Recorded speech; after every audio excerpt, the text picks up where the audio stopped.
In a move that has shocked South African observers and liberation veterans alike, former President Jacob Zuma has publicly endorsed Morocco's autonomy plan for Western Sahara, a plan that many human rights advocates describe as a form of modern-day apartheid. Just as apartheid South Africa denied black South Africans the right to self-determination through Bantustans, Morocco now imposes a similar structure on the Sahara people, limited autonomy under permanent occupation. By throwing his weight behind Rabat's proposal, Zuma is aligning himself with a regime that has, for nearly 50 years, denied the Sahara people their right to independence, stripped them of land and resources, and violently suppressed dissent. His stance is not just a geopolitical shift, it is a betrayal of the anti-apartheid values he once claimed to defend. Speaking after a meeting with Moroccan Foreign Minister Nasser Bourita, Zuma described the Moroccan plan as credible and balanced,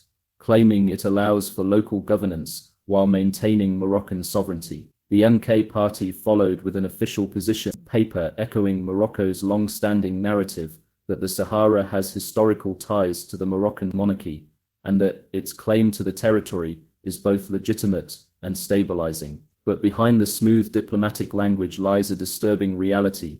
Zuma is now openly defending a colonial occupation dressed up as reform. At the heart of Morocco's plan is a denial of the Sahrawi people's right to a referendum on independence, something guaranteed under international law and affirmed repeatedly by the United Nations. Instead of granting true sovereignty, Morocco offers what it calls autonomy within its kingdom, mirroring the apartheid regime's offer of pseudo-independence to black South Africans through puppet homelands. This model allows the occupier to maintain control over borders, resources, security, and foreign policy, while giving the appearance of local governance. By endorsing this system, Zuma is not advocating peace or stability.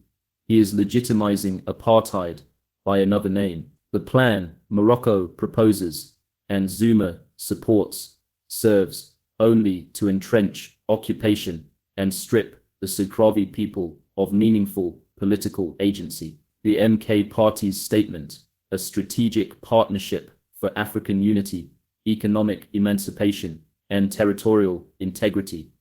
Morocco is riddled with historical revisionism. It claims that the Sahara was always part of Morocco, and that Sahrawi tribes pledged allegiance to the Moroccan monarchy before colonization. It goes further by framing the 1975 Green March, a mass state-organized civilian invasion of Western Sahara, as a liberation movement. This is a deliberate distortion of history.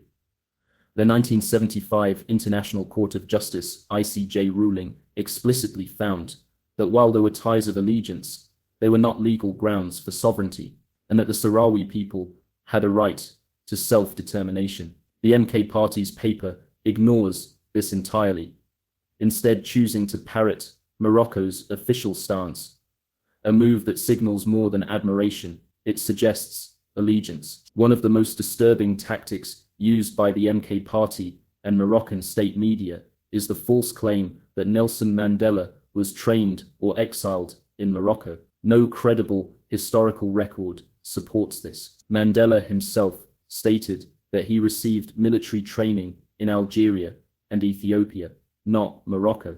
The use of Mandela's name is not accidental. It's a calculated attempt to draw a moral bridge between South Africa's liberation movement and Morocco's occupation. But it is a lie, and one that exploits Mandela's global stature to whitewash a regime engaged in systemic oppression. Moroccan officials and the MK party have also suggested that Morocco supported South Africa during apartheid. In truth, Morocco maintained diplomatic and economic relations with the apartheid regime well into the 90s. Unlike Algeria, Libya, or even Cuba, who materially supported the ANC, Morocco remained aligned with Western powers and avoided direct confrontation with the apartheid state. To now claim Morocco as a liberation ally is not just inaccurate.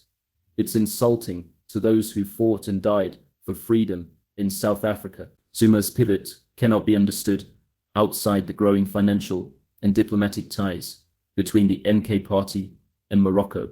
Through high-level visits, conferences, and joint declarations, the MK party is becoming a mouthpiece for Moroccan foreign policy. Reports of Moroccan-linked funding for MK party activities raise serious ethical concerns. Rather than acting as an independent South African political voice, the MK party increasingly resembles a regional proxy in Morocco's broader campaign to win African legitimacy for its occupation. Zuma's support for Morocco did not emerge overnight.